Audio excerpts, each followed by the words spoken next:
fet el disseny i coordinem un postgrau que ofereix la Fundació UPC sobre innovació, vigilància tecnològica i propietat industrial. Un postgrau que s'està fent en aquests moments amb força èxit. Aleshores, en aquest context d'aquest postgrau, en el que mostrem eines de vigilància, hem convidat el director de CREAX, perquè ens parli d'un dels softwares més potents i més sorprenents pel tractament de la informació.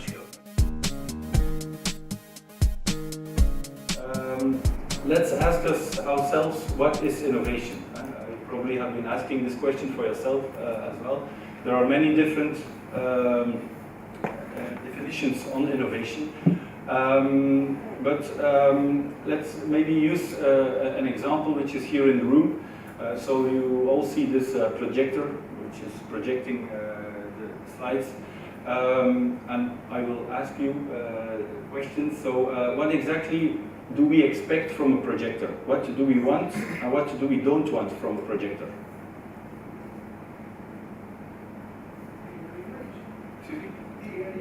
Clear image, yes. Long life lamp. Long life lamp, yes. What else? You can be very creative, so... Small size. Small size, correct. What else? Little noise. No noise, exactly. No noise. Good resolution. Good resolution, yes. Cheap. Cheap, correct. Cheap.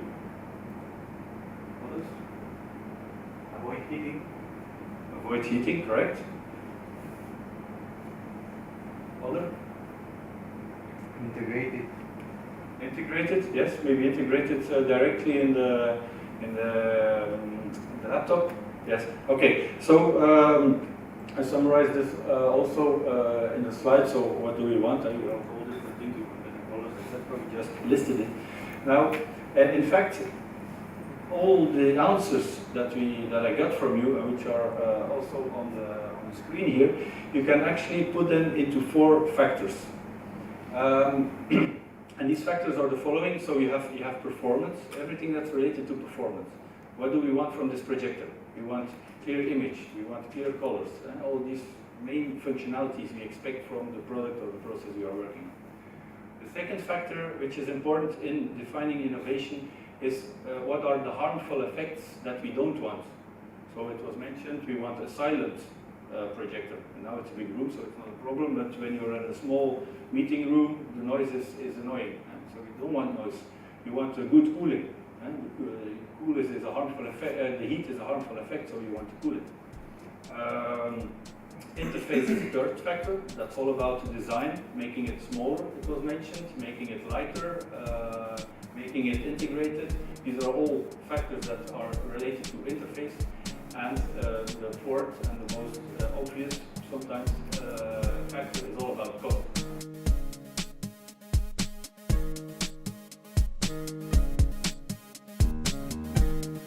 Okay, Martin, so it's a pleasure having you here in Barcelona. And we know that you in CREAX you do very interesting things.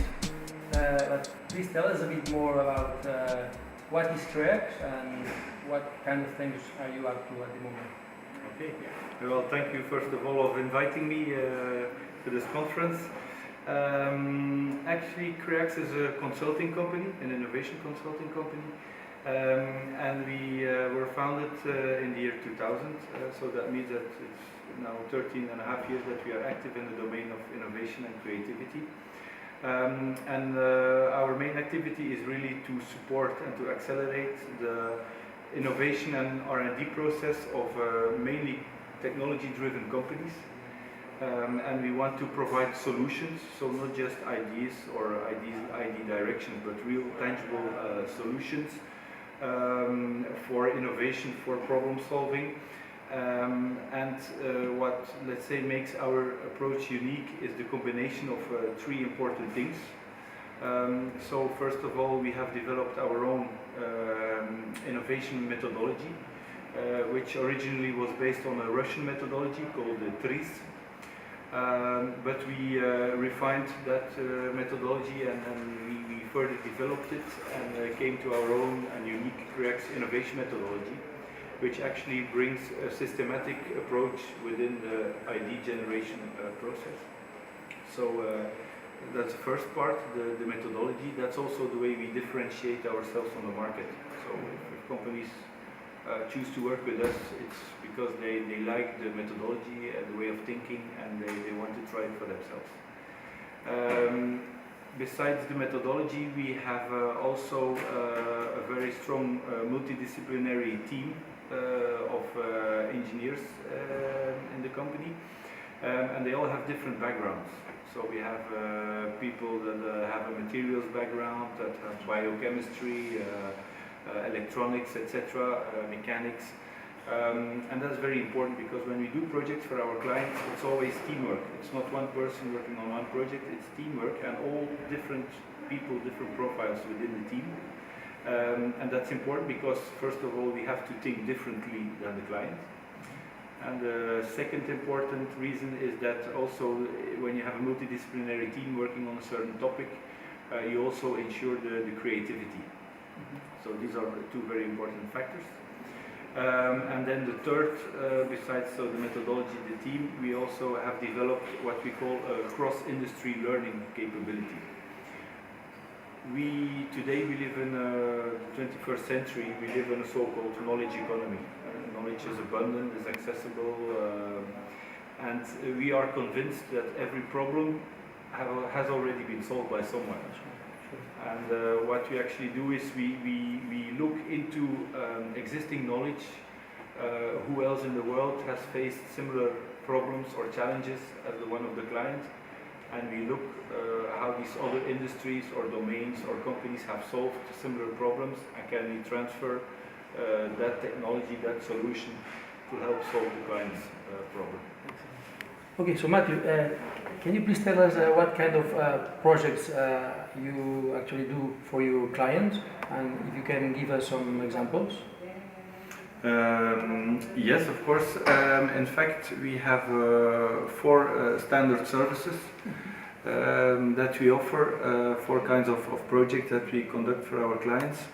The first one is in what we call innovation study. So that's really helping companies to, let's say, to develop the next generation of their product or technology. Let's say, for example, working on developing better deodorants, for example, for the skincare market. A second kind of study we offer is what we call problem solving. So that's really helping companies to solve specific problems, and that might be as well product related as process related. So we are very much active also in optimizing processes for the companies. Like for example, within a certain industry we work on optimizing the extrusion process. But extrusion is a process that occurs in different industries, be it in food or in plastics and other industries. And so what we do again, we look how these other industries solve similar problems, and we try to, let's say, transfer technologies and solutions across industries. A third service is a growing one, is what we call market development. It's really looking for all possible applications and markets for existing products or existing processes or existing technologies. And it's really actual because it's also matches very well with the so-called blue ocean strategy. And it's also an answer to the current economic situation, because companies have a lot of overcapacity these days, and people hesitate to really invest in innovation, because innovation is risk-taking. You know where you start, you don't know where you end, and companies nowadays first want to sell what they already have, what they already know. And so that might be all kinds of possibilities.